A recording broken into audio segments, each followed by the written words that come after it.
All right. Hi, everybody. Assalamualaikum. How is everyone doing? Hope you guys are well, in the best of health, and best of states as we continue on in this next video. So the last one we left out halfway because we were like going like to like 2 hours. 2 hours, pretty long time, and we got to um a point, but never mind. I'm gonna before that. I think it's important that I start sharing this first. Okay, just because talking to yourself sometimes might not be the best idea. Okay, let's see.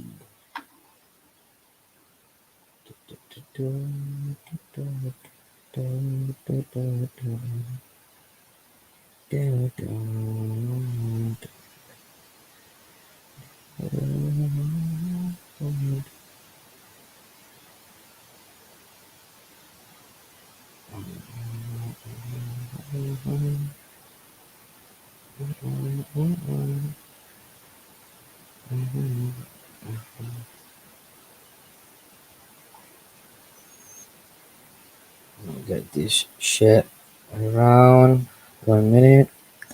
So you guys who is watching, it would be great if you guys can share this. Copy the link. Let's see.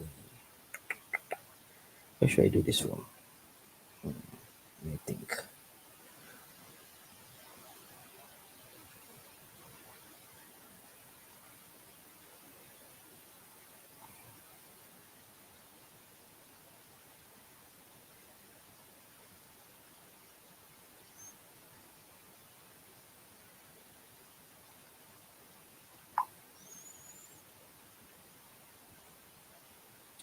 Alright guys, so we just gotta finish this up because there's a lot to catch up on.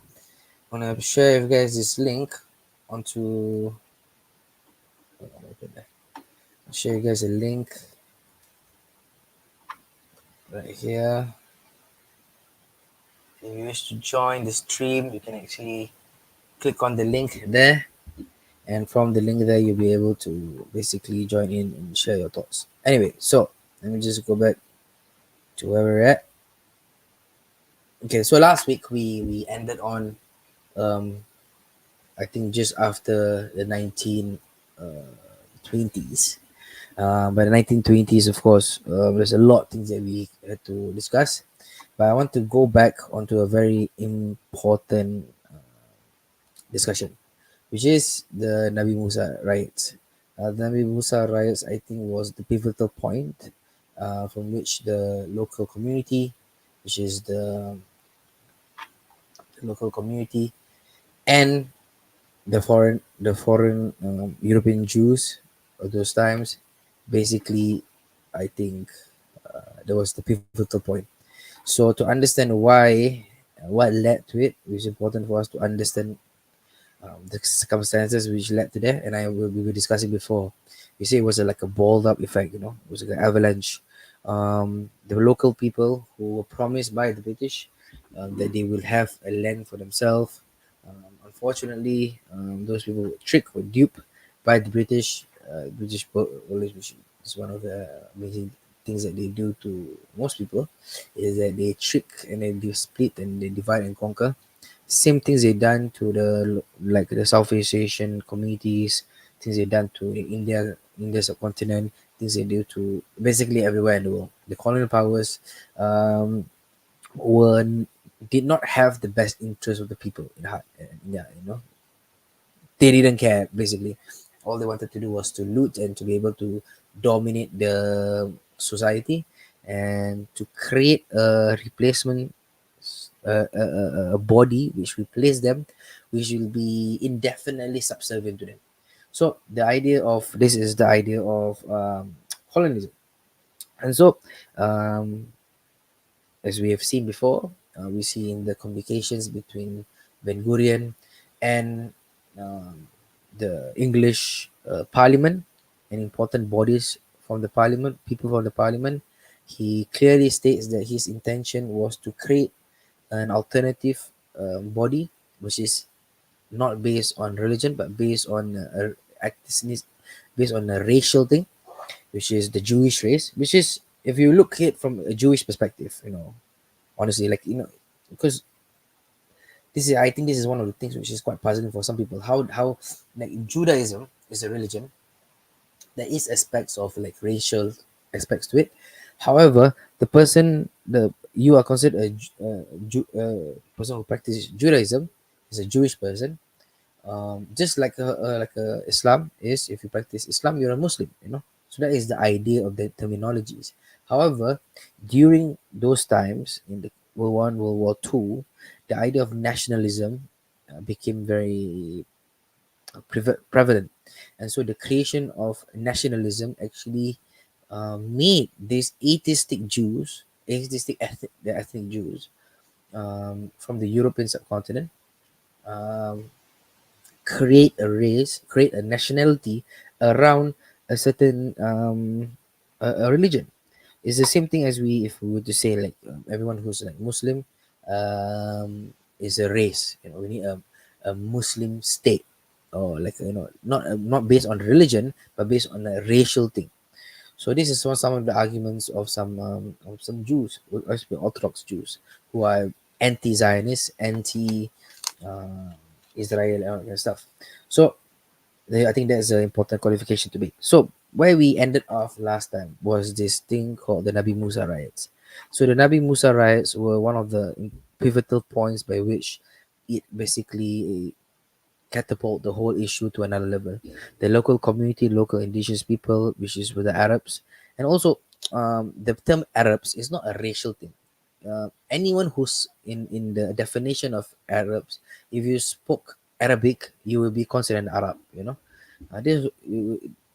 This idea of race and all this kind of thing is actually a very modern phenomenon, and unfortunately, during nationalistic ideas, actually push this idea and solidify this perspective.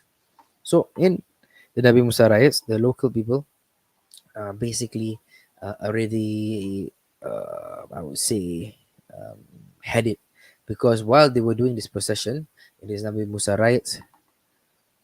I'm a liar. Okay, why am I a liar? Or pastron? Don't run away. Why are you running away, bro? Why are you running away? Don't run away. Don't run away.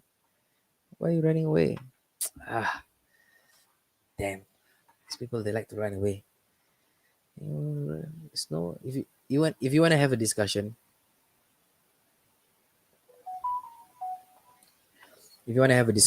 stay on.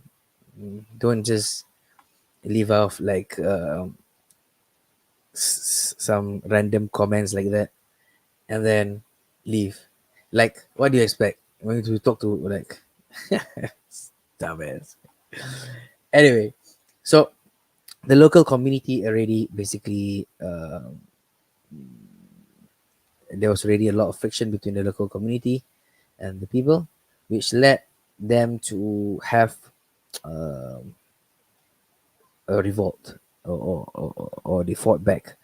So the issue during that time, the Musa riot, was that while they were doing the procession, which was something they used to do back then, um, one of the witnesses, key witnesses, as many people who have, but this is one of the key, I think they will categorize it as one of the more, I would say, authoritative witnesses. He said that this whole thing began when the is this evidence gave was that the Jew, while they were doing this Nabi Musa riot, there was a Jew who came up and spat. Uh, it was a Jew spat on the flag, and then there was a scuffle, and then the passing by Jews started to throw stones.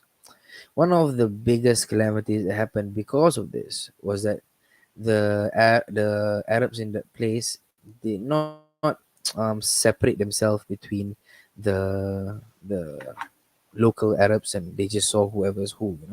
and so they started attacking people.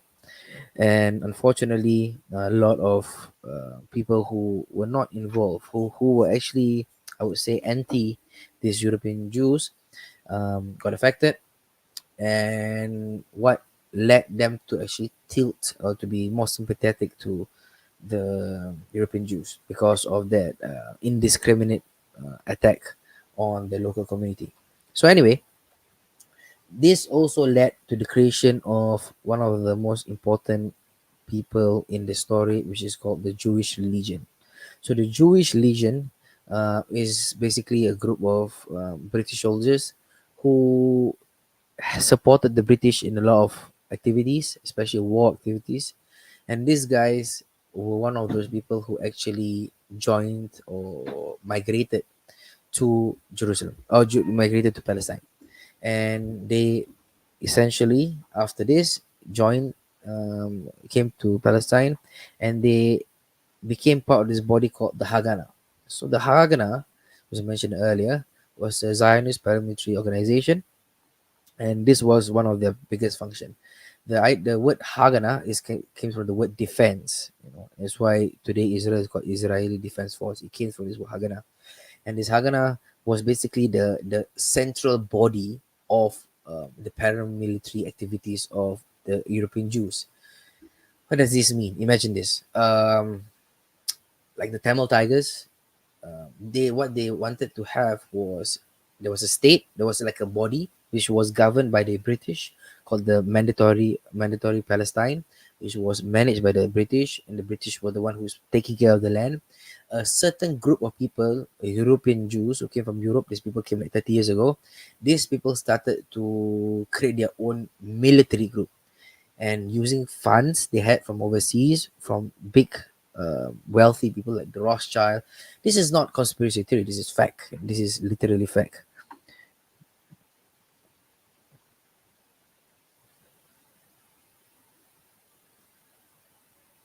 Yeah, so thank you, Beastie Lee Kyuk, for your offer.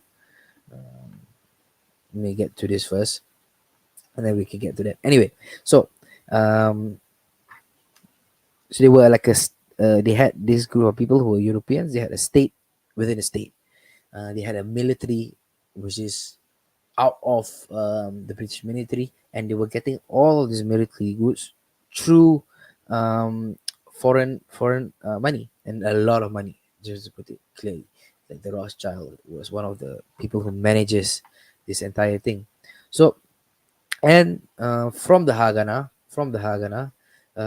because the Haganah was trying to hide their intentions, so they had to play a lot of deceit. They had to like not tell the full truth. They had to pretend that they were actually for the British. They had to pretend that they actually are together with the British and all that stuff. There were among people who showed the true nature of what Zionism is. These people just basically say like, we got no time to pretend. We're gonna go show you who we are. And those groups became the Stern Gang and the Irgun, or also called the Lehi. These groups turned out to be one of the biggest, more, I wouldn't say disastrous, terrorist groups. I mean, the Haganah is also a terrorist group, but the Irgun and the Lehi and the Stern Gang, or also called the Stern Gang, were, I would say, the biggest terrorists of the time. So, what terroristic activities the Haganah used to do was they were used to bomb bridges, railroads, and ships used to deport illegal Jewish immigrants. So, what did these guys actually really did? These guys were is actually mental. Actually, they Jews who the British actually deported because they came in illegally. They did not have the documents to come in. These Jews who came in into the land illegally were deport. Well, the British wanted to deport them. Why did the British want to deport them? Because the local community was like, "What's this, guys? You say you want to do this." They had to appease as much as they can of the Arabs, but they couldn't also make it too obvious. So they had to deport some people. These terrorist groups, seeing that the British actually deported some of the Jews, they killed their own Jews. They bombed those ships that were moving out, and a lot of Jews actually died because these guys bombed those ships. Why did they bomb those ships? Was because they want to make a point. They are staying or they are gonna die. You choose. It's gonna be your fault. This is another level of ideas, another idea, another whole world perspective that people of today cannot understand. So the Haganah also um, not only when they gain, I would say when they gain the when they declared themselves as a state, they did not only took up the plans which was supposed to be given to them by partition plan, but they also took areas like Jaffa and Acre, which became one of the biggest massacres after that. And then also all their members became part of the state army, and yeah, one of their and their high commanders of the Haganah, which were for sure terrorist group like Yigal Avon, Moshe Dayan, and Israel Galilee. All of them became members of the government. So if these guys who were terrorists became members of government, I do not know what else to to prove it. But we need to move forward. So I wanted to highlight a few things that happened. The creation of the boiling point happened, as I was mentioned earlier, during the Arab Revolt. The Arabs actually revolted against the British, which then gave the Jews the pretext to actually say, look at that, what we're gonna do is we're gonna support the British, and we're gonna put this and we're gonna put them in their place. So the Arabs did not had any paramilitary group. They did not had fundings like this European Jews had. They did not had. They were actually in those times. All of them was just trying to gain independence. All of them were still, um, I would say, getting standing up from the um, from the traitor activities, um, because they sought for nationalism and kind of stuff. I recently heard this Arab man saying that the Ottoman Empire was actually an apartheid empire. That's why the Arabs wanted to gain independence from them. I think this is bullshit. This is a total lie. These people wanted power for themselves, and because they wanted the power themselves, they are willing to betray the deen of Islam for their own benefit, and hence what they did, they joined the British, um, forces the British to destroy their own Muslim Ottoman Empire, which was a calamitous activity, if you ask me.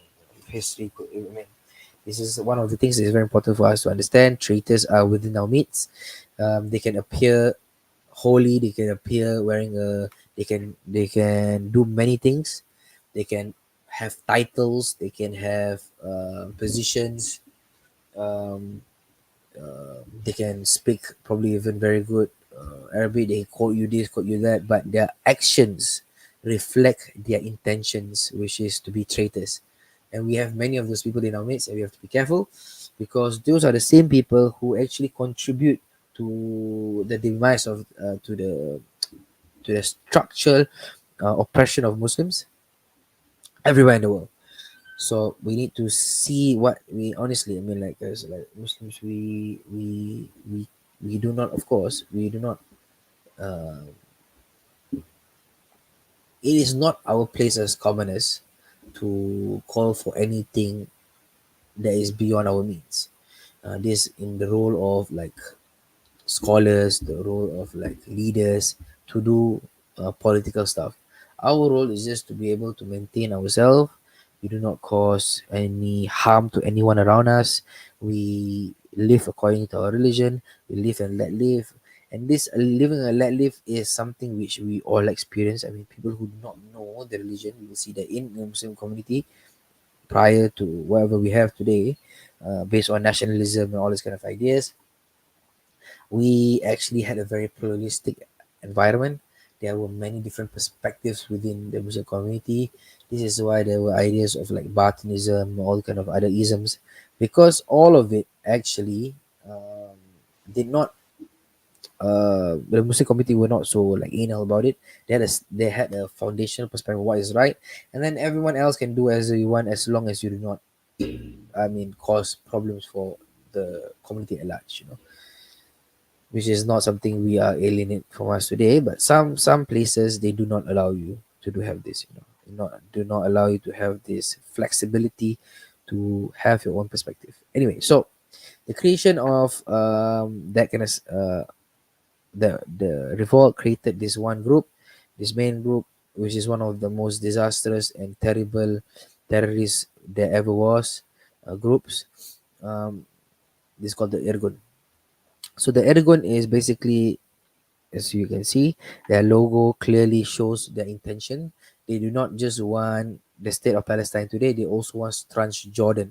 So they believe these guys who, one thing, most of them are not religious people. They are motivated by socialism and Marxism. And socialism and Marxism is not a Judaistic principle. It is not founded on Judaism. It is founded on an idea which is contrary to Judaism. Karl Marx was a Jew, yes, but he was an atheist. He hated the Torah. He hated the Tanakh, and so these people create created this idea of a home for them, a Jewish state for them, based on Bible verses or Jewish verses. Yet they do not believe in those verses. So it's really something I lack is crazy. And this idea that they are the rightful people in the land. There were Canaanites, as I was mentioned earlier. There were Canaanites before them there. They dominated those areas. They conquered the areas. They kicked out the Canaanites. They lived there for a while. The Romans came in. The Romans kicked them out, and then the Arabs came in. And the Arabs, if you counted the amount of time as a society, who were the people who lived on that land since the Canaanites longest would be the Muslims. The Muslims lived longer in Palestine, longer than any Jewish community um, as before. So it's very interesting to take note of that. So this group called the Irgun, they basically came in, created their terrorist activities. They wanted to take the whole Transjordan, which is Palestine and Jordan, and and then also part of Sinai, Mount Sinai, basically part of Egypt, part of Jordan, and the whole of Palestine today. And so when the British actually gained power over the Arab revolt with the help of the British, with the help of the Jews, and the British realized, we gotta sort this out because our mandate is gonna finish, in one more year time. We gotta sort this out. We gotta split it proper. Then the Jewish people started to realize actually the British was trying their best to be as balanced as possible. However, um, the Jewish people were not happy. They were not happy that these guys were gonna get a portion of the land as well. They were not going to be for the Jewish idea, this radical right wing perspective, which what they wanted the whole of Palestine. So what they did was they started to carry terrorist attacks against the British. So I showed you, I actually told you about this guy. This guy called, I think this guy was called Jabotinsky. Jabotinsky, I don't know how you pronounce it. Basically, this guy was one of the big, like the hitman or the key terrorist figures, the mastermind, and he actually led a lot of terrorist attacks. And one of his craziest things that he wanted to, I think I have a write up on it later on. But what he wanted to do was actually before World War I, he wanted to actually come into Palestine with arms on one of the refugee boats, and from there started their attack to occupy militarily the entire Palestine. But because of World War I, he had to stop it. I think there's a link. I'll show you guys later after this, like what he exactly did he say. So This guy is one of biggest the ideologues about this the whole terrorist thing. So he was from um, where was he from? He was born, I think, I forgot where he was born.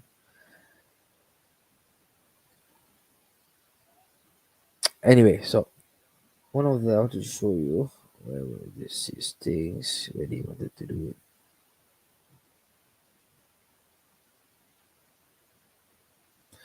So this guy, after he was found to be part of some military groups, he created this the Irgun and Irgun,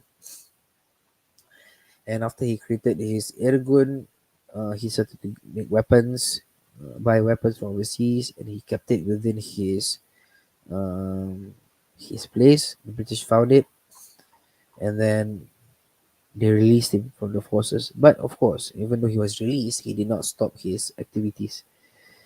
So I wanted to show you.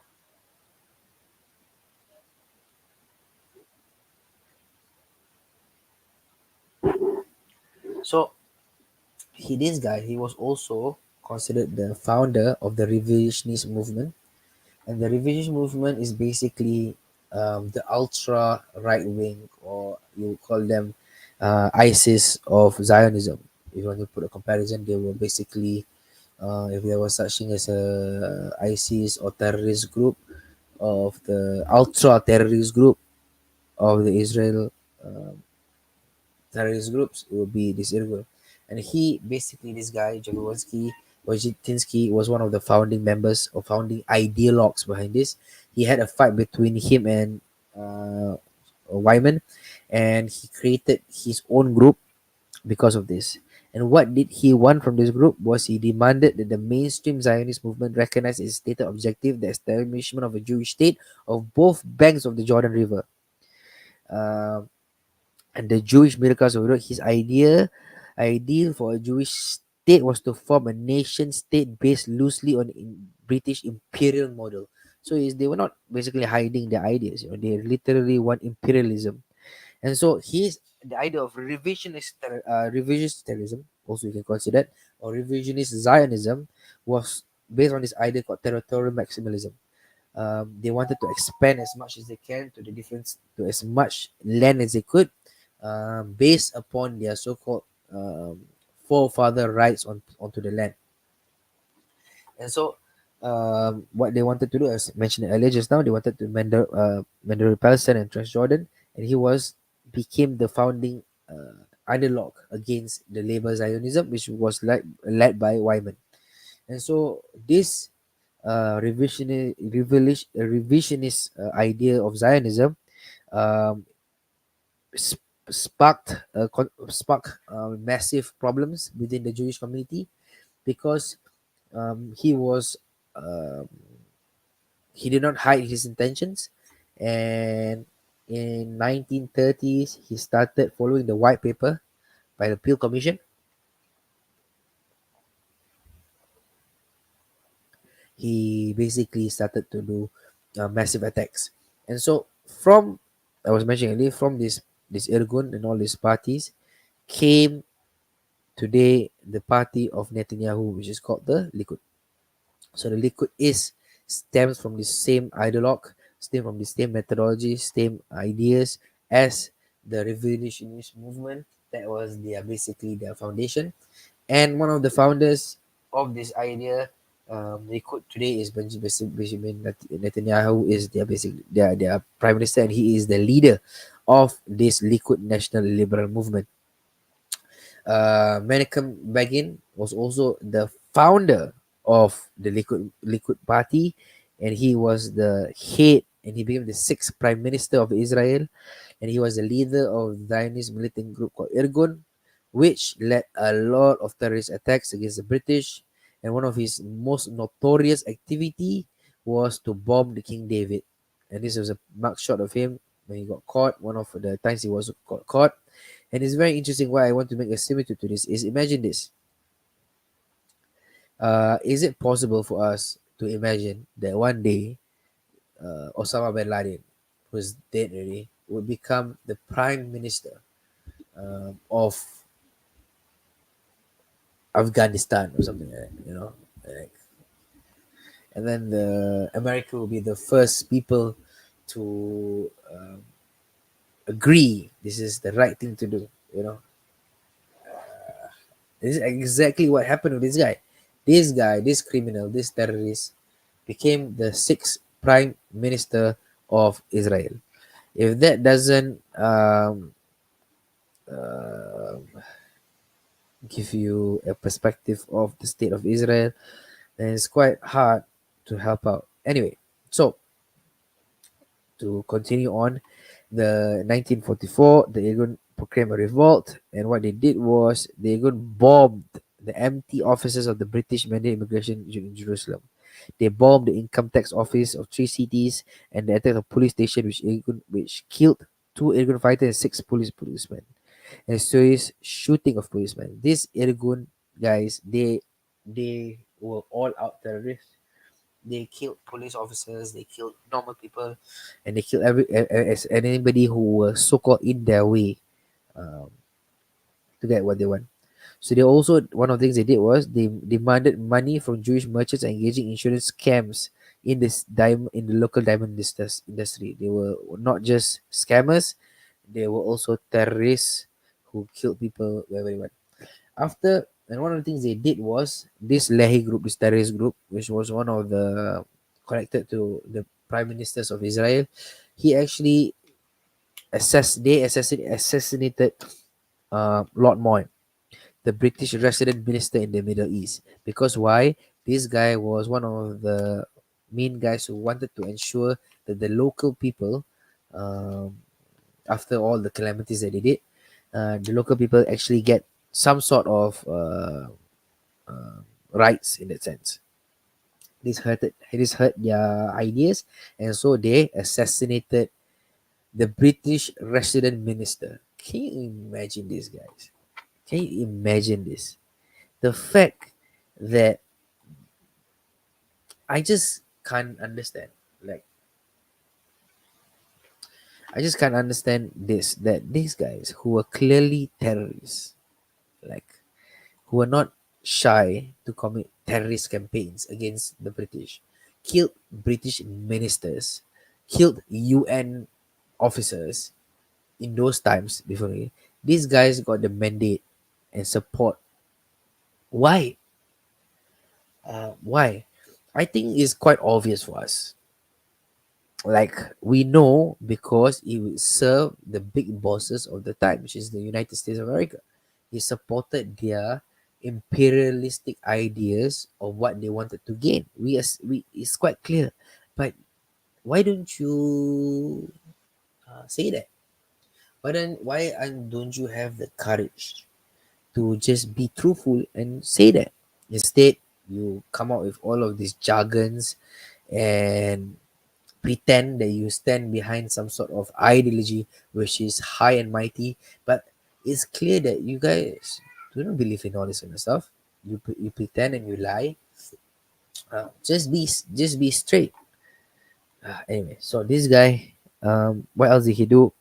They launched this activity called the hunting season, and this hunting season basically, the British did that to try to stop them from moving up. But because these guys were not just terrorists, the Hagan did not work by themselves. This Lehi, Irgun, and the Haganah were actually one, but they pretended to be separated so that they can split the so-called of responsibility of who does what. So the Haganah appeared to be balanced, but in actual fact, in disguise, they actually supported them all the way. So what happened was, when it became very clear the Haganah was involved in this, it resulted in they created the Jewish resistance movement, which the Haganah became the big boss, and they led anti-British operations. They're going to fought as part of the resistance movement. And what they need to do, they began to order attack on the British military administrative quarter. The biggest one will be the King David Hotel, which was requested by the Haganah itself, which became The leader of the Haganah was basically the prime minister or one of the prime ministers of Israel. And this attack killed 91 people, British, Arabs, and Jews. And these guys, how they did it was this is how they did it. Let's see how they did it. If it is not vicious, then I don't know what else can be considered vicious. So this is what they did. 91 people of various nations were killed by these British. What did they do? How did they do it was they came in pretending to be Arabs. Where is this? Oh yeah. Disguised as Arab workmen and hotel waiters, members of the Irgun planted a bomb in the basement of the main building of the hotel. The resulting explosion caused the collapse of the western half of the southern wing of the hotel, which then killed all these 91 people. I mean, bombing buildings is, I think, part of the history and the culture of the Zionist movement. They love to bomb buildings. Look at the thing they did with King David Hotel. They did it again today in Gaza. This is not something new. This Zionist terrorists, this was the things they love to do. They love to bomb buildings, and we can see the heritage of bombing buildings, killing people, is something that they love to do, or they like to do to get what they want. So the next group, which they also consider to be a little bit more than if it's, that's not bad, then what is this? Lehi, the militant group. So militant group is a terrorist group. They are called the Fighters for the Freedom of Israel. Was a Zionist paramilitary organization founded by Abraham Stern, who was from the Irgun, and he so-called split to make his own. And his idea was to evict the British authority from Palestine. And it was initially called National Military Organization of Israel, but because I think it contradicted the Haganah's ideas of how they ought to basically portray themselves, they changed it to Lahi, and because then they could basically all these pretend that they were against them, but they were not actually. So this Lahi group, what they did was they continued to fight the British throughout the World War, and they sought alliance. This is a very important part. This is a very important part. These guys, this Ergun, this Lehi group, they sought help and alliances with the fascist Italy and Nazi Germany. Because for these guys, the British or the Nazi Germany and the fascist Italians were less of an enemy to them than the British. And these same people today are telling us, don't you remember the Holocaust? Don't you remember the Holocaust? Unfortunately, something bad happened to Jews. We don't deny that. You know, it's something bad. But these same Jews who ran away from these same fascists, these same people joined and called on the Nazis, the same people who were exterminating them, came called the fascist Italians who were exterminating them to fight for them against the British. What does that tell you about these guys? And these guys became the founding fathers of Israel. So, and what happened? The Germans, and in 1942, the new, the British actually came about and to support.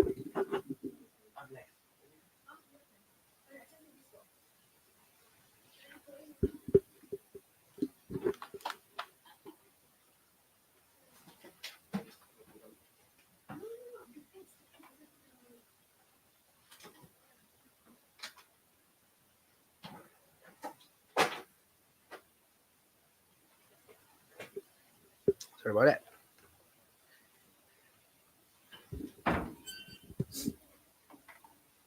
So after that, after this, they wanted to join the. Let me just show you back. Put that back up. So they started to join Stalin. They wanted to join Stalin in the idea of the Bolshevik Revolution. That's why they wanted to join, and then they also started to create alliance with these people because, and then later on, they wanted why they wanted to do this was they wanted to they had this belief of the greater Israel, and they wanted to join force also to join forces with the same ideology of Stalin to be able to create to liberate themselves, and to have this one. That's why I say this entire idea of Zionism, the foundation of Zionism, is founded on Marxism and socialism. And if you want to trace Marxist ideas and all his ideas, you can see it clear cut that this is their intention and from the start. No, there's no hiding from it. So what else happened after that? So the one of the things which is Lehi and his Irgun did was they joined together to for the massacre of Der Yassin. So what is the Der Yassin? Der Yassin is basically um, one of the massacres that they did in 1948, where they went in to Palestinian Arab villages and they killed women, children, everybody. This Lehi group also assassinated Lord Moyne, which I was mentioning earlier. In 1948, this the government of Israel, which when they basically declared statehood from Ben Gurion, they initiated this group of this Lehi into their Israel Defense Force. Uh, yeah. So just before the first elections in 1949, a general amnesty to Lehi. So they basically put them into so-called jail to pretend to put them into jail. And then in 1949, they were granted amnesty from the government. In 1980, the military instituted a military decoration and award for the activity in the struggle of the establishment of Israel. The Lehi ribbon, former Lehi leader Yitzhak Shamir became the prime minister of Israel in 1983. These guys are, oh my god, like seriously, like why why do you do this? Why do you um pretend as though this guy, yeah, he was the leader of this. Yeah, look at his smile. This is such a cute smile. The seventh minister. Basically, he took over from the other terrorists, Monachem. Um, yeah. So the six and seven prime ministers of Israel were terrorists. Ben Gurion actually formally ordered the documents and paper to prove this, suggest this, not prove this, that they were actually asked to ethnically cleanse the Arab villages. This you can see this in the paper of the writing of Ilan Pape and Norman Finkelstein. So, just to like put it beyond doubt, I'm gonna let's run through the 50. In the what's it called? In like this Natural Geographics, where uh, um, they have these like 50 most dangerous animals. Yeah. So we're gonna do the 50 top 50 terrorist attacks done by the Israeli army and the Israeli ministers prior to the creation of Israel, and also which leads up to the creation of Israel, the terrorist activity which killed the British, Arabs, UN officials in order that they get what they want. And let's go. Number one. Number one is the King David Hotel bombing, 1946. Apparently done by the Irgun, but no, it was done together with um, the Lahi also. The assassination of Lord Moyne, we mentioned earlier. The Der Yassin massacre. The assassination of Count Foch Bardonet, who was supposed to be the mediator for the UN. They killed them as well. The Acre prison break in 1947.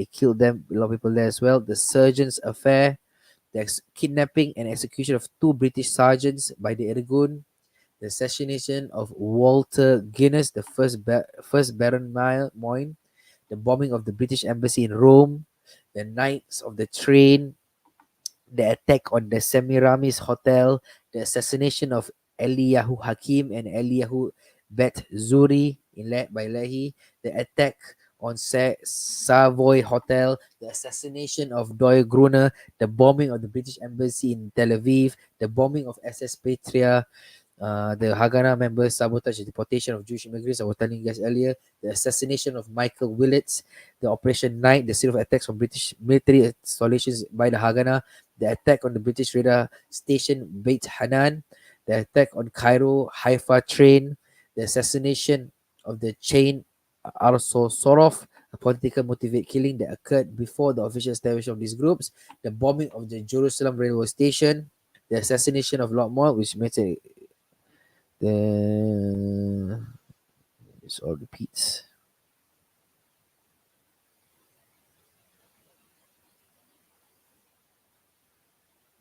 Yeah, I don't know why we will get that check, but basically those were the things that these guys did. There were more than 50 incidences where these guys actually bombed and did terrorist activities to get what they want. So basically after the revolt, the British knew that they had no choice. They had no choice to actually do something about it because there were massive problems that happened. The Arabs were basically, I mean, Arabs did not have anything at them. They were split apart. The best that they had were basically like within their villages. They had like maybe two, three people who had guns to defend their small villages. But the Zionists were different. They had weapons which they bought from overseas. They had artillery. They had a lot of stuff, and they were organized. This was one of the amazing things about this group was they were very organized. So from they had in their group, they had the commando team. I was mentioned the Jewish Legion. I think the commando is called Palmak, no, something like that. And then they had the Irgun and they had the Lehi. These guys were their so-called terrorist wings. But Haganah itself was a terrorist group which done many terrorist activities. So the British could not handle it anymore, and so they said, "Yeah, I gotta solve this before I leave." So how I'm gonna solve it was I'm gonna split it up. So this was what happened. These all were things that were stated by the British, and they called this disturbance. I don't know why we call it disturbance, but I need to zoom this in. This is too small. Let's zoom this.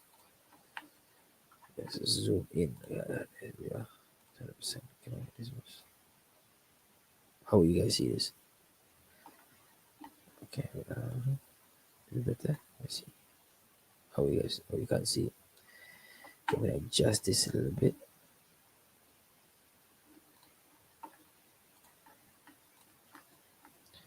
So we all can see it.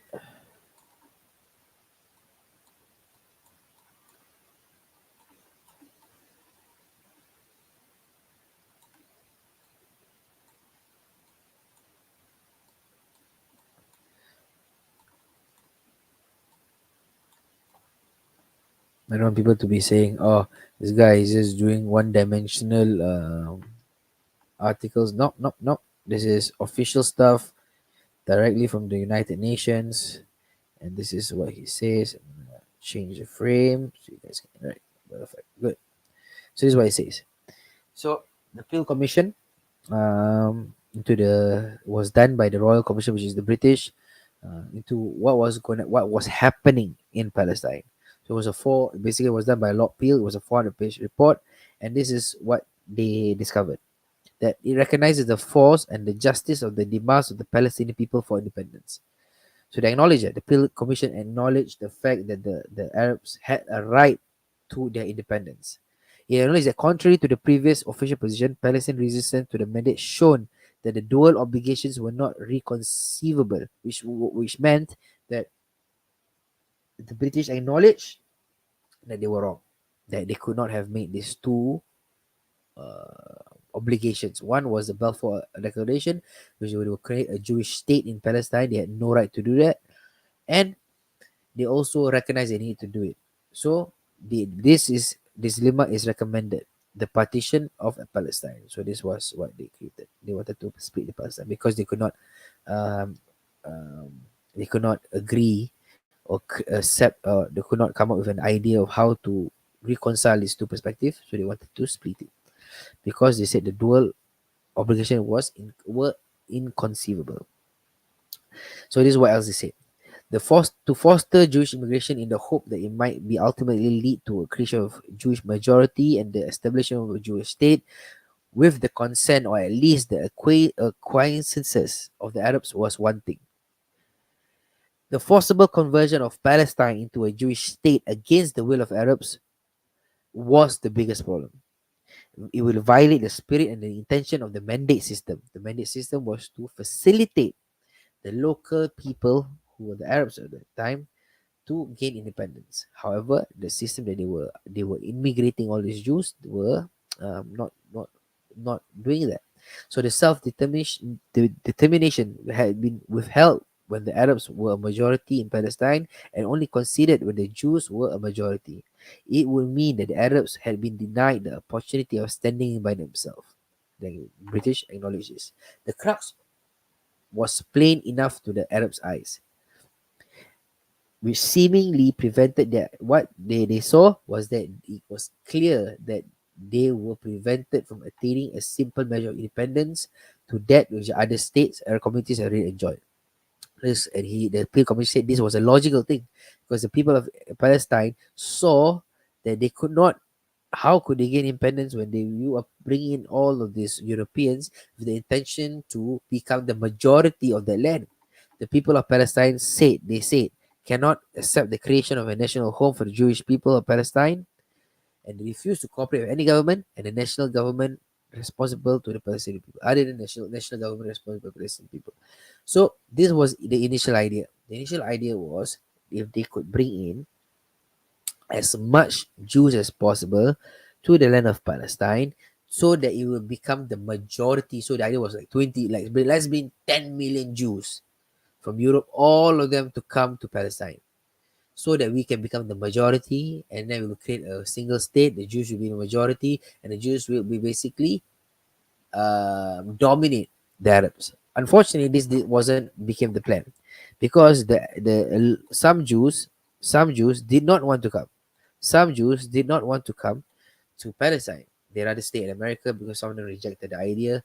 This is why part of the activities of the terrorist group was they bombed synagogues in Iraq. They bombed in Morocco. Why? Because they wanted to create fear of the local Jews who was living in those lands, create this so-called hatred for them to come back, to come to Israel, to join them, so they can lift their numbers up in order that they can create a state which they will become the majority of the land. This was the intention, no doubt about it.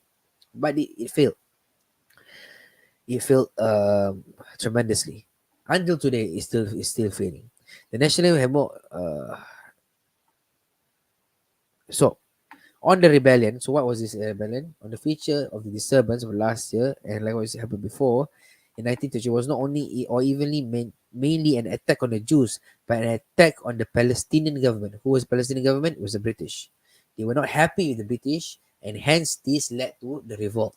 So in 1936, this was still clearer.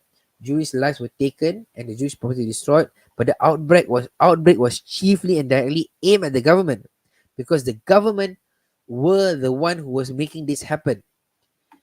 The word disturbance gives a misleading impression of what happened.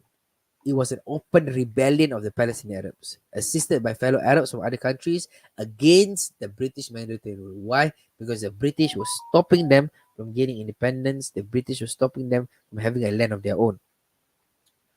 So, what else did the UN identify? This was what the else UN identified. This is what they said.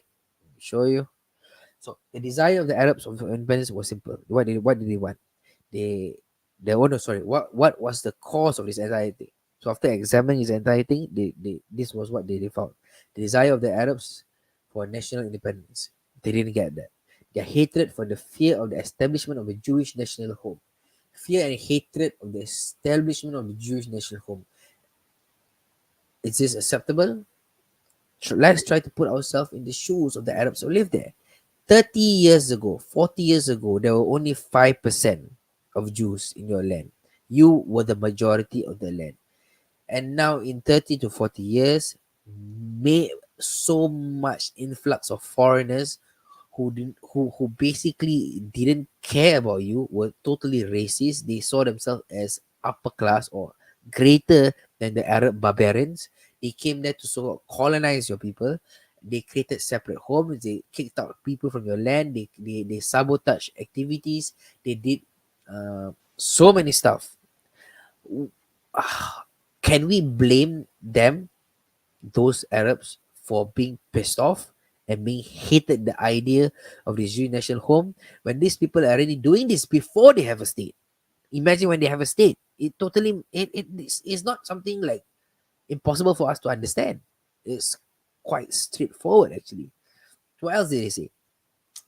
I think there was the same underlying causes as we brought about the disturbance in 1920, 1921, 1929. So basically, the Penal Commission admitted to the fact that these were all anti-government stuff. They were not hatred against the Jews specifically, but the idea of the Jewish national home, which was supported by the British.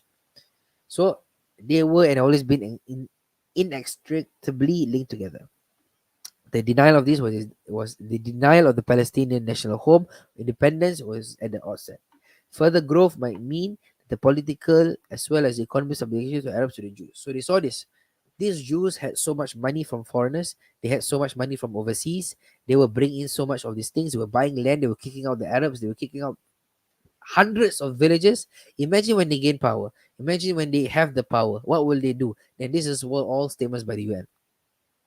And what they realize, that they will never be able to gain national independence, but they will be at the subjugation of the Jewish majority. This was the intention. The intention was to bring as much Jews, all the Jews from around the world, to come to Palestine in order that they would become the majority of the land, so that they could dominate the people. But this did not succeed, and hence it became to where it was. So what else did they say? So in 1939, the white paper, what was the white paper? The one I was mentioning, the Irgun and the Lahi were pissed off about. They wanted to divide Palestine into three zones. One was the Palestinian Arab, and the largest zone, and which were going to go to the Palestinians. The largest zone was to the Palestinian Arabs. They cannot sell to anyone except the Palestinian. Exception will be made under specific regulations of the High Commission of Permission.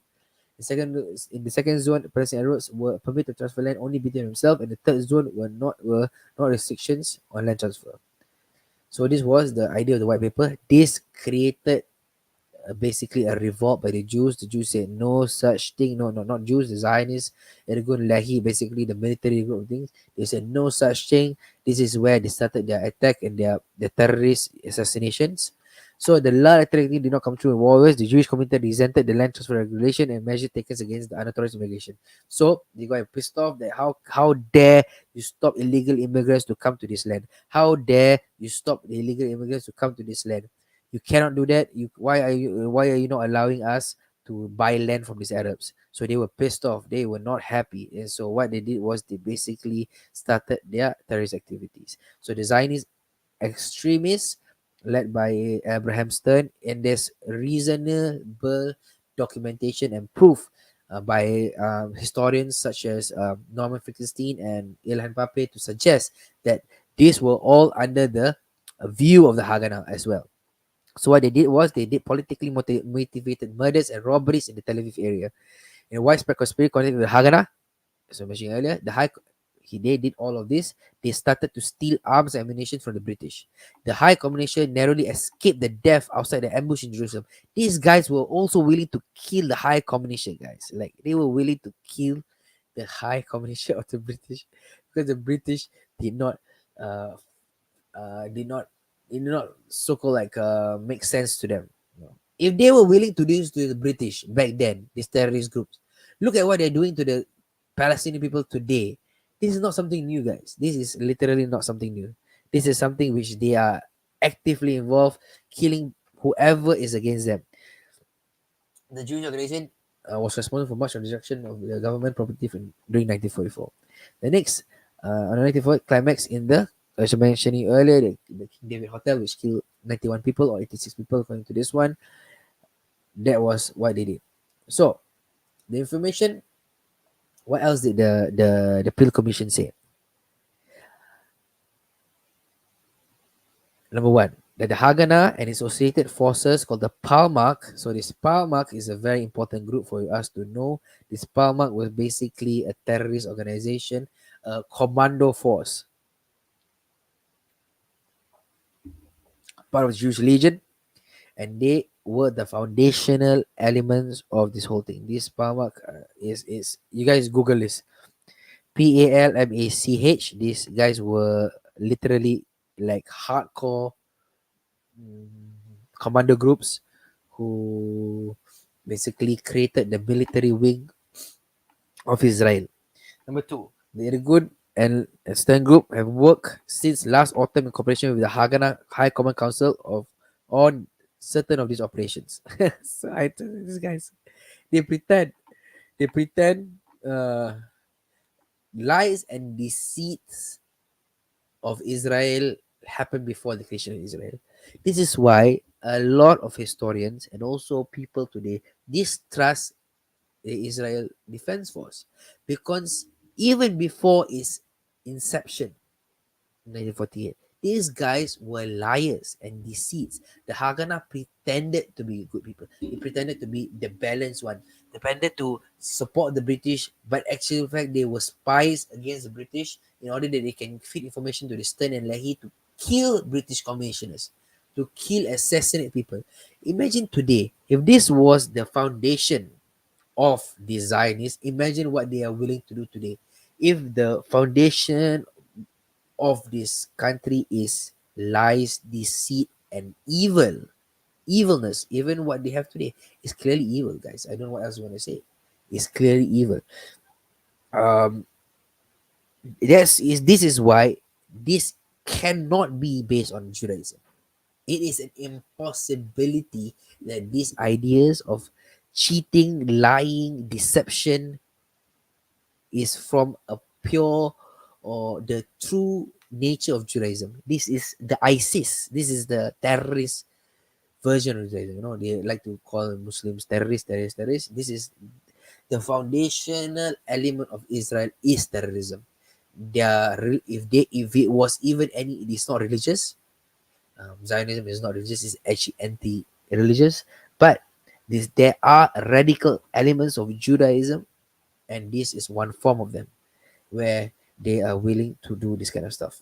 So anyway, let's go back to the what it says. Here we go. So what else did the Peel Commission said? The campaign of terror against the Palestinian Arabs and British reached the proportion that Churchill, these guys will like to quote Churchill.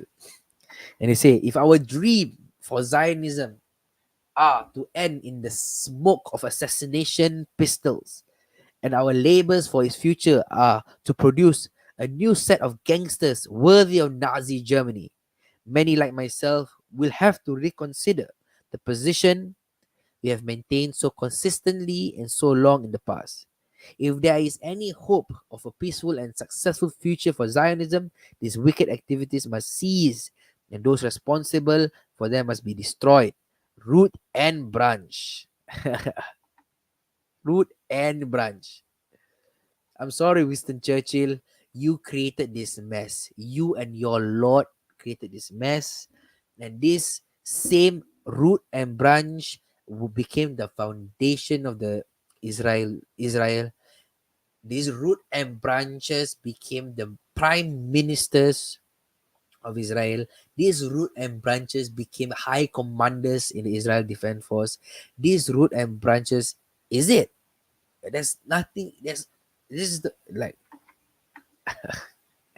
Sorry, Mr. Churchill, a bit too late for you to pretend to give a shit, but this is the fact. So, after this, the ending of the mandate. So, in 1939, the situation became reached a crucial point. The Royal Commission declared when the mandate unworkable. They failed basically partition proposals unworkable. They cannot create this separation. And so what they did was, the League of Nations expressed reservation on this new policy. What they wanted to do was, the idea of the white people postulate an independent, unified Palestine under one state, with the Palestinian majority as the Palestinian Arab majority in 10 years. So this was it, right? The British considered and realized that these guys were all, I know I made a big mistake. Basically, me and my group, we made a big mistake. We shouldn't have supported these Zionist terrorists. Unfortunately, we accepted them, and unfortunately, this is what happens when you support Zionist terrorists. And so they said, okay, fine, you Arabs will get your land, and you will have an independent, unified Palestine, and you will have a majority in 10 years. But the League of Nations, which now under the new big bosses, which was in the big bosses' hands, America, United States of America, rejected this idea. The French rejected this idea, and because they rejected this idea, they proved incapable of playing an effective role in assisting the declaration of Palestine situation. But the Palestinians had sensed that only through violence could they force recognition of the inherent rights. The Zionists in turn had to react with violence to hold the ground they had gained and press towards their ultimate aspiration of a Jewish state in Palestine. The monstrous Nazi crimes against the Jewish people led them to look at the national home of the Palestine as a refuge. The Second World War acted as a force to play. So basically, these guys came to Palestine as refugees. They came in their droves. They had the other intention, had money from foreigners, from foreign powers, very powerful Jewish people overseas. That led them to go through this route, and the British basically couldn't handle it no more. The British couldn't handle it no more. The League of Nations couldn't handle it no more. And by the time of the 1940s, um, they had already created their own army. The Israel under Haganah, they had their own army.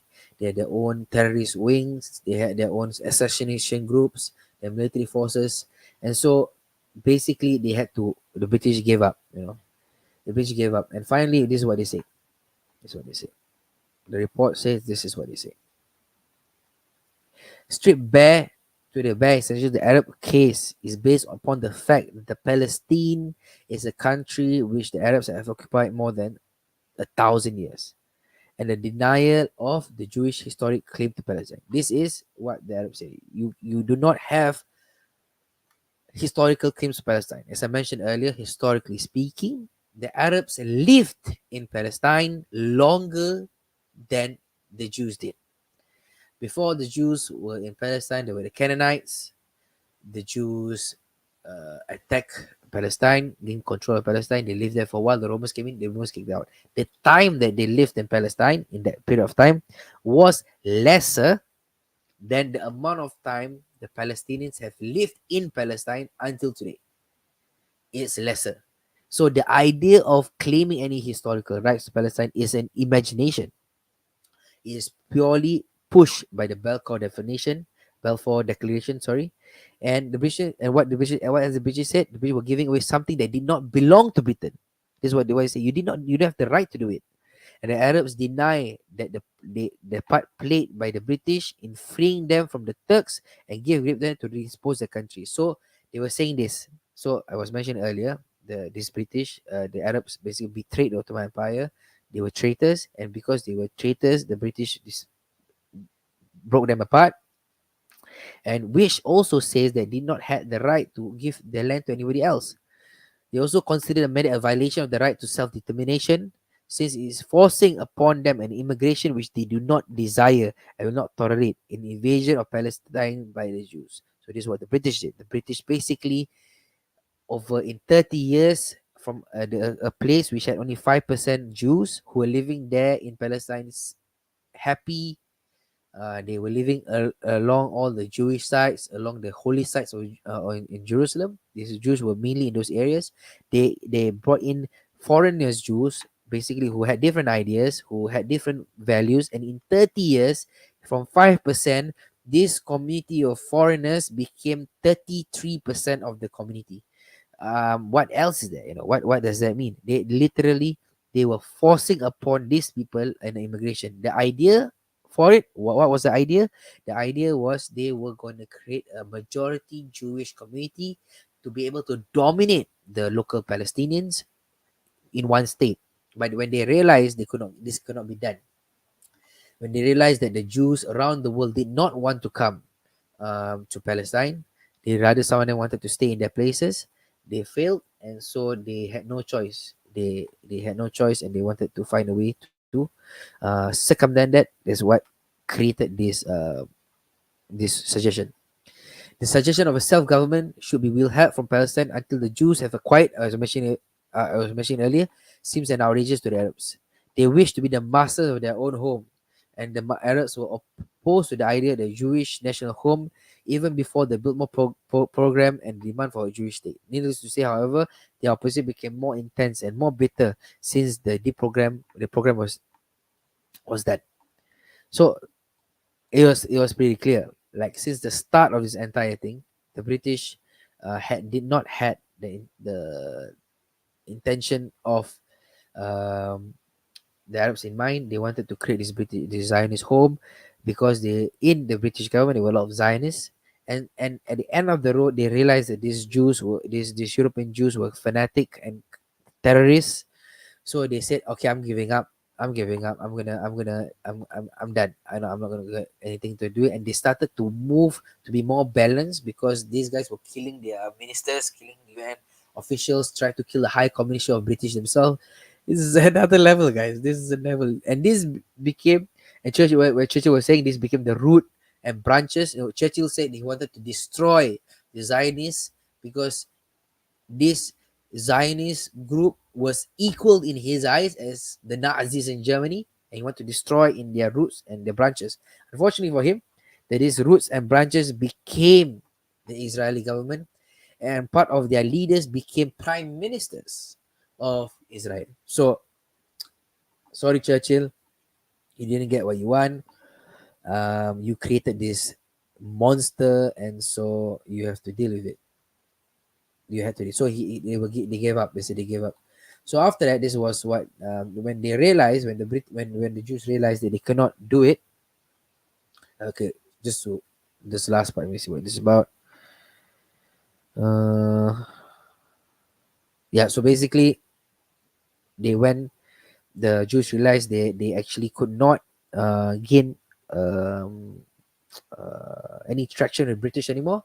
They went to the United States and they found new allies in the United States. And with the creation of United Nations, it became clear that there was a new big boss in town. And who was this new big boss? The new big boss was the United States of America, and they facilitated to create the state of Israel. So that's where else they say. And very interesting. Arnold Toynbee, which was a British historian, he said this. He said this. All through those 30 years, the British admitted into Palestine year by year a quota of Jewish immigrants that varied according to the strength and the respective pressure of the Arabs and Jews at the time. These immigrants could not have come in if they had not been shielded by the British. The British shielded these immigrants to come in.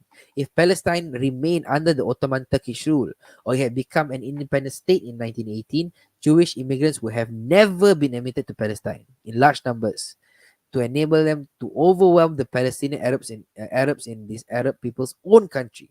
The reason why the state of Israel exists today and why 1.5 million Palestinian Arabs are refugees is that for 30 years, Jewish immigration was imposed on the Palestinian Arabs by the British military power until immigration was sufficiently numerous and sufficiently well armed to be able to fend for themselves with tanks and planes of their own. The tragedy of Palestine is not a local one. It is a tragedy for the world because it's an injustice and menace to world peace. Um, what else is there to say? You are right, General. You are right, Arnold Toynbee. The British did this. The British armed them. The British closed one eye. they clearly knew, they clearly knew what was going on. They clearly knew that the Haganah was behind this, but because they could not resist um, their their racist ideologies, that they believe that the Europeans, no matter how bad they are, will always be better than brown barbarian Arabs. And so they want, and also because the British felt that Europe, having Europeans in the Middle East, would benefit them in creating a imperialistic idea of controlling the subcontinent through the state of Israel. So it was clear for them, it was clear for them that that is what they want. And Antoine B perfectly state this was the idea behind it. So I was saying earlier, in this is just another thing from the United Nations to solidify this perspective. What did they say? This is what they say: the transformation of the mandate of Palestine. So it was this discussing when it started. The combination of the quarter of a century mandatory rule, Palestine had been radically transformed in democratic terms. The population of Palestine had increased tremendously from 750,000 in 1922 to almost 1.85 million in the end of 1946, which was an increase. At the beginning of the First War, 56,000 of the First War, the Jewish population soared from 56,000 of the First War to 84,000 in 1922 to 608,000 in 1946, guys. 608,000. Those guys watching, do like this stream. If you have anything to say, you can like, comment, share this with your friends. If you have any, if you enjoy whatever we're sharing, but this is the facts, guys. I'm just telling you whatever's going on. These people who started before World War I at 56,000 people, in 40 years, 50 years, became 608,000. That is an about 725% increase. What is that? Like, seriously, what does that mean? What does that mean? And this 608,000 does not include the illegal immigration of Jews around here. So 376,000 with immigration, estimated about 65,000, a total of 440,000. So, and then what about land? The holding land pattern also changed considerably. From 650,000 dunhams held by the Jewish organization in 1920. Remember, I told you guys this earlier, that they circumvented the law to buy land. There was not authorities for them to buy. To of the land area of 26 million dirhams at the figure at the end of 1946 had reached 1.6 million dunhams, which is an increase about 250%. And Jewish settlements had displaced large numbers of Palestinian Arab peasants. Ironically, the Palestinian Arabs were to suffer the similar experience of the Jews, which is called dysphoria. I mean, diaspora, sorry. Like, I mean, these things are quite clear, guys. Like, 40 years, can you just imagine? Like, we don't have to make, like, if we live in a place, I come from Singapore, in Singapore, about 6 million people.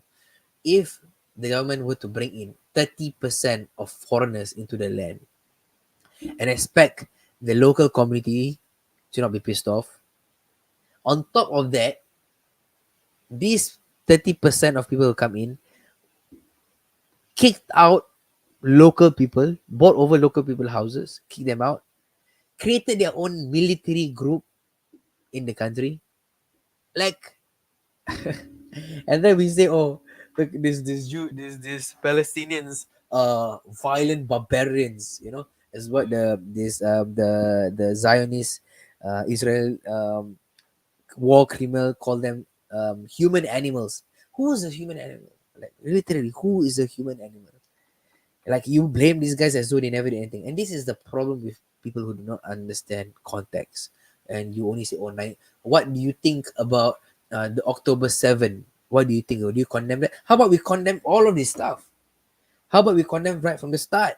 We need to be fair. Let's start the condemnation from where it should start. We should start the condemnation of the entire thing. let's put this into context. Don't just uh, put it into one perspective and then claim as though um, you have a right to decontextualize it like that. It's not fair. It's not fair at all. And so continue on where we left off is what this is. So the situation in Palestine. United Nations partition resolution did not provide a solution to Palestine problem as increased violence. So we went to from the League of Nations, from the British mandate, we went to League of Nations, and then 2 years on, the League of Nations, 2 years later, in the United Nations form, the United Nations 2 years later took on this idea called the Palestine movement, and so they adopted it and they tried to solve it. Right. So what gave United Nations the right to solve it? Who is this United Nation to determine who gets what land? Are they the owners of lands? Did the United Nations own the land of Palestine? What gave them the right to give lands to other people? Clearly, they knew these guys were foreigners. Does it mean that if a government allows foreigners to come to a land and dominate the land, they will have a separate state? Come on, guys. Like, be fair. Be the only thing that we want, honestly speaking, only thing that we want and we demand is consistency. We need consistency, because if you don't have consistency, you will not be able to gain the truth out of it. If you want us to condemn those attacks, you must also put into context. What about those times where you did all of these things? And what gave United Nations the I was mentioning earlier, what gave the United Nations the right to do all of these things? If you see, going back to whatever the United Nations said, the Jewish paramilitary forces operating more freely as British forces started to withdraw. So once they realized that they could not, that the Palestinians realized that they could not get what they want, the Palestinian Arab Higher Community created a general strike and basically clashed with the Arabs, clashed with the British again, and the British started to slowly withdraw. And as they withdraw, these people who were not armed like this paramilitary group, were not armed like the Zionists. They started to operate and take on land. They started to sabotage attacks on the military installations with the British. They captured British arms and they stole British arms. And by the time this all happened, um, what could be done? And as the British moved out of Palestine, the Zionists, the what from the writings of the Zionist leaders, is evident that the Zionist policy was to occupy during the period of withdrawal as much territory as possible, including the West Bank, beyond the boundaries assigned to the Jewish state by the partition resolution. A comprehensive plan called Plan D or Plan Dalet was described by an Israeli official in March 1948. Haganah High Command prepared a comprehensive operation Plan D, replacing Plan A, Plan A by C, blah blah blah. The Plan D, Plan Dalet. You guys Google this. Look at what Plan Dalet is. 0 hour for Plan Dalet was to arrive when the British evacuation had reached a point where Haganah was reasonably safe from British intervention, and mobilization had progressed to a point where implementation of large-scale plan would be feasible. So they want the British to come out, they will come in. To control of the area allotted to the British Jewish state and defend its borders, and those blocks of Jewish settlements and Jewish population as were outside those borders, against a regular para-regular enemy operating from bases outside the areas of Jewish. Basically, what does this mean? It means that these guys were going to control land outside of the areas they were supposed to get in defense of their own space. So these guys were liars from the start. There's no short of evidence to prove that these Zionists were liars right from the start, even before the creation of Israel. They lied, cheated, steal, killed, did terrorist activities even before the creation of Israel. And these same people became the foundational government of this land. If the foundation is evil, look at what we have today. It is definitely evil. So let's put into context. Let's really put in context. So what did the Arabs want? No, these people will always say, oh, the Arabs didn't want anything. The Arabs didn't want to join to accept our terms. The Arabs didn't want to have peace. This is what they always say, right? So this is what the Arabs want. The Palestinians wanted a unitary state with a permanent Arab majority. Why? Because that was their land. Why? Because they were clearly the majority. At the end of 1948, the Jews were only about almost 2 million. The Arabs was like 5-6 million. Like, duh, you don't have to say that it's a majority. Naturally, you have a natural majority. And then they didn't just want to say, I'm going to seize all of it. They were wanted to be under the British mandate. They wanted the British to facilitate this within this unitary state. The Jews were acquired Palestinian citizenship, who have been in Palestine for more than 30 years, for more than 10 years, were to get full civil rights equally with all the Palestinians. So by default, those Jews who came 20 years to 10 years ago, even though they were illegal immigrants, they were going to get rights. Special safeguards will be provide to protect the religious and cultural rights of the Jewish community. The Jewish community will be entitled to a number of seats in the legislative assembly proportionate to the number of Jewish citizens as defined in Palestine. Basically, if you have 30% of your community, then 30% of the seats in parliament will be going to give to you. I think it's fair.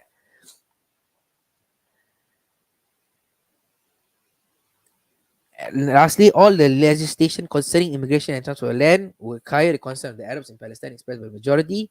Safeguard provided for Jewish community will be altered only with consent of the majority of the Jewish members of the legislative army. I do not know. So what did the Jewish bill say? What this the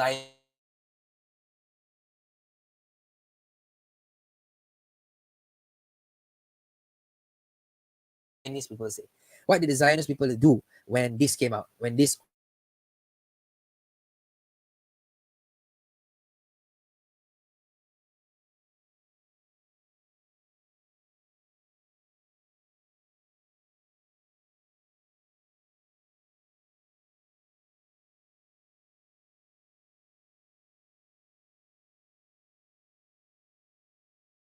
gonna take it from you.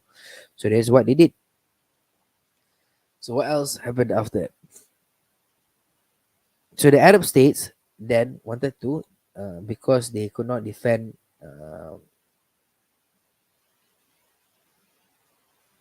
they could not defend the British. They could not defend the Arabs anymore. They wanted to declare a state of Palestine, but you can't declare a state of Palestine if you don't have the forces. So the Arab states came in, and they, unfortunately, guys, like honestly speaking, I was reading up about how they actually uh, send forces. They send weak. They send ah they uh imagine this.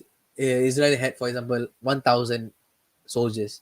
These guys sent in 100. How do you expect to win? So they just pretending, bro. They were just I think honestly thinking that these guys um pretended to give a shit, to pretended to care about the Palestinian things, to just appease the local people. They knew at the end of the back at the back of it that Israel was defended by America, the French, and it was a European state in the Middle East. That is what look at Israel today. It is literally Europe in the Middle East. It is so-called the bastion of democracy and of what, pluralism and all these kind of ideas. No, it's a fascistic state. Is apartheid. Is started based on terrorism. The founding members were terrorists. The foundations was based on lies, deceit, and murder and terrorism, and that's what it has today.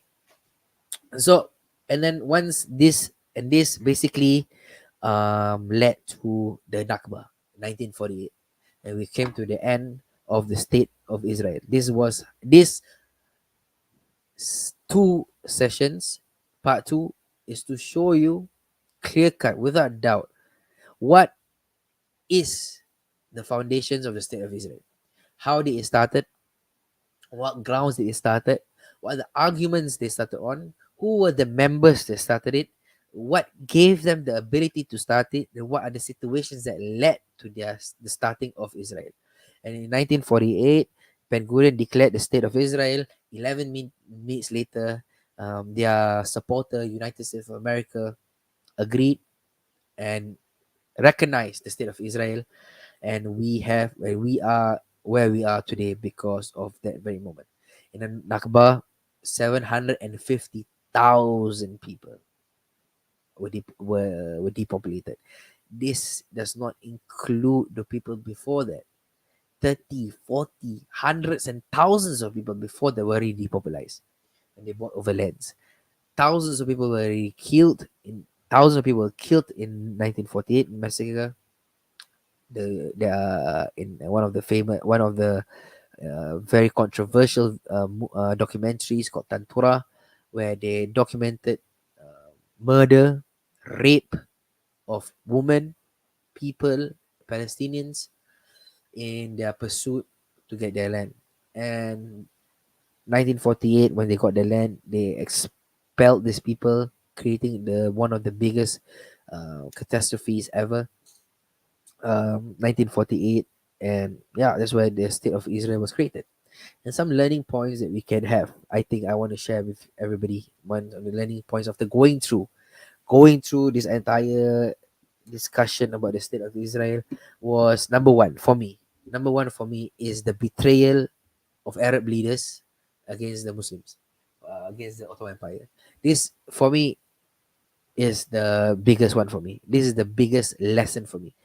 The Arab leaders, led by Sharif Hussein, the traitor, created this mess because he believed in ideas which is foreign to Islam. Nationalism is not an Islamic position. Muslim looked at himself as an entire one body, and because they had this idea of nationalism and pure hatred, racist ideas that they felt that they were better than Ottomans and they should be the leaders of the land, they revolted against the British and led to the uprising and killing of fallen Muslims. And what it did was the British benefited. The British benefited from divide and conquer and destroyed the Muslims as Ottoman Empire. And what led to that? After the British did that, the West succeeded in destroying the Ottoman Empire, something they really wanted. And then if you see why did they want to destroy the Ottoman Empire, it's clear because they had a deep hatred for the Muslims. The Zionists also planted were also the one part of the members to create the Young Revolution in Constantinople, and yeah, they wanted to disrupt the sick man of Europe, they call it. So, what also led to this was because of their betrayal to the Ottoman Empire, the Arabs became slaves to the Western powers, and we see this with the Sharif Hussein with his sons, Amir Faisal, Mir Abdullah, all these traitors. They became subservient to the Western powers, and they sought every means possible to gain some sort of recognition by the British. But yeah, but if the British did not say yes, or if French did not say yes, you cannot say anything. And clearly, this happened in the so-called Kingdom of Syria, which lasted only 4 months. What a joke!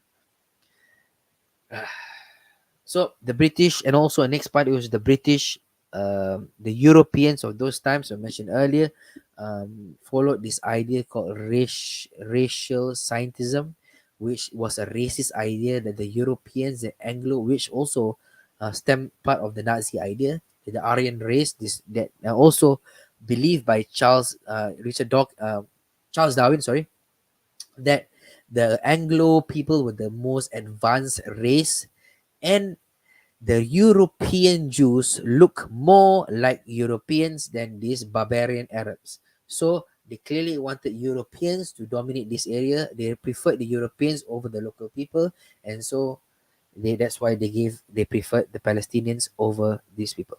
Next, what would they want? They clearly the British lied to the Palestinians from the very start. The British lied to the Arabs at the very start. They were playing games behind their back. The Sykes-Picot Agreement was an evidence of this. They clearly wanted to destroy the people, and the Palestinians were duped. Extension of Palestine was duped over and over again. They tried their best to go with peaceful routes to discuss. Unfortunately, because the British showed clearly they did not care about the Palestinians and the Arabs' desire for independence, they had to um, succumb to violence. Um, um, do we condone violence? Of course, we don't condone violence, but we can understand we can understand the frustration that can lead to this place. If you put it in many today's context, you look at how the slave people gains the slaves gain independence from slavehood. It was through violence. They had no other means. You imagine? You just imagine these slaves people talking to these masters. Let's have a discussion. Let's have a discussion. Let's come to agreement. Let's sort to let's discuss about my freedom. Let's discuss how these black Africans in America who gain independence from this white uh, slave masters with diplomacy. Can you imagine that? Can you just imagine that? Sometimes people, I don't know, they expect some sort of moral high ground from people who are oppressed. I do not know where this come from. I think they just really really stupid. But yeah, that's what happened historically. I think no one will today dares to say to the blacks, Africans of Africa, of America, that you guys that they will condemn all those slaves who tried to fight for freedom. Let's try. If we hear these people talk like that, so we blah, blah, blah, then we ask them, what do you think about the violence done by the African Americans in America to come out of their slavery? Do you condemn that activity? What do you think? Will you condemn that? They will like, oh no, we cannot condemn that. How can we condemn that? Consistencies, guys. We just want consistency. We want you to be consistent. We want to be truthful. If this you condemn that, then you have to condemn this as well. And so, also another thing that we can learn from this is these foreigners, these European foreigners, pretended their intentions from the start. Clearly, if you guys haven't watched the video and watched what I mentioned about this earlier in the part one, you'll see that actually it was clear that these people pretended to seek refuge, but at the back, together with the British, they had settler colonial motives. How they did this was they had companies called colonial, even in their name, Pika. The Pika itself, I forgot the full name, but in the word Pika, the C represents colonialism. So yeah, so how they did this was they acquired massive amount of land, which had massive amount of local peasants. They didn't take land which had no peasants. They took land which had farmers and peasants on it. They bought those lands and they kicked them out. They didn't want to take the empty lands. They only want to take the occupied lands. Why? Because it will facilitate their deportation and removal of the local people from the land. So what else did they did? The British were clearly double faced. They were part of the cause of this entire thing, and because of this friction that this British did, because of their double face activities, pretended to care, it result in riots and violence. Um, and we don't want that to happen. We don't want violence to happen, but people who cause, we must also look at the causes, and those people who were part of the equation must be condemned and condemn. Yeah, you must condemn those people for sure. You don't condemn the people who are the victims of the activities. You must also condemn the people who cause the activities to cause the violence to happen.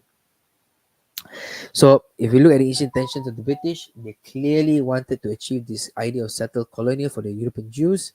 And they clearly with their point, and then also how do we know that they clearly wanted this? Is they appointed key members. One of them will be Samuel Walter, who was a clear Zionist who wanted the creation of Israel.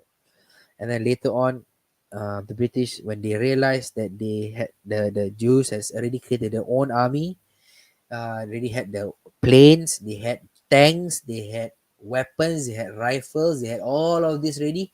Then the British give up and left. So clearly, if you ask anyone, if we remove the names, okay, we remove the name Israel, we remove the name Palestine, and we replace these words with A and B, people A and people B. We remove the baggages of emotions from this. I am sure 99.9% of the people will agree that the perpetrators and the people who are at wrong today will be Israel. And Israel wasn't born out of terrorism. The terrorist groups merged into the army. They pretended to be against terrorists, but they accepted the terrorist groups. The terrorist leaders became key members of the Israeli government, and in fact became also prime ministers of Israel. US looked, the United States clearly wanted to have a European ally. So I mean, we just want you to be truthful. Just be truthful. That is your intention. Like don't say like, oh, the Jewish people had find a natural. No, no, no, no. That was not the reason. You just wanted to have an ally. You were racist bigots, and you basically wanted to create a people who were more civilized and more developed than the barbarian Arabs. And so, what else can we look at today is the Palestinians are the last people who are part of the victims of colonialism today. They are the last surviving indigenous people who the colonizers have not managed to keep them totally out. If we ask ourselves, it's very important for us to ask ourselves in the story, who is a terrorist and who is a freedom fighter. If you look at the story honestly, I think honestly and without bias, clearly you will understand and see that this story, I mean, if you disagree with me, prove it. This story started with started by colonizers who were liars, tricksters, and all that kind of stuff. I just have been repeating this so many times, but that is what it is. And then we have to ask ourselves, when did this story start? Who is to blame? And if you had to make a choice, if you are forced to make a choice, gun to your head, who is right in this story? Remove our biases, remove our so-called baggages, and look at it purely from a moral perspective. Who is in the right in this story? I think no one is very hard.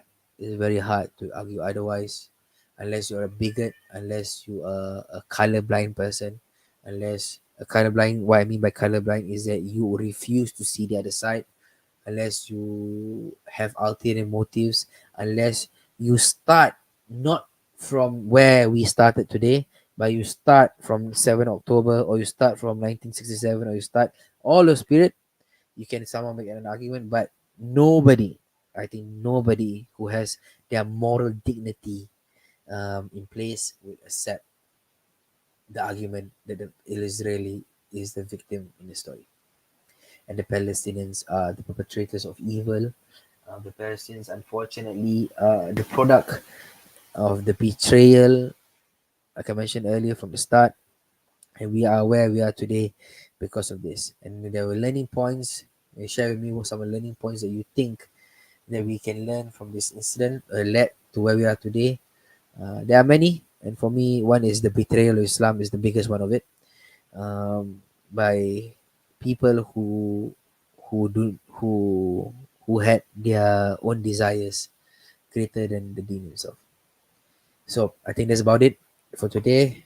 I'm happy that I've completed this pursuit to discover this story of Israel and Palestine, to discover where it started from. And I think if we go through these two videos that I have, you will have enough evidences, enough arguments to debunk and destroy any counter arguments that might come. That is the intention of this, is to fortify our understandings, fortify our perspective, in order that we have a educated perspective and to have a consistent perspective. I condemn clearly the Arab betrayal leaders, and I condemn the British betrayal of the Palestinian people. And our intention is to be consistent throughout this in our pursuit for truth. All right, guys, this is about it. Thank you guys again for joining me. Like and share, subscribe to the channel if you haven't. Really support and help us a lot. Till the next one. Assalamualaikum warahmatullahi wabarakatuh.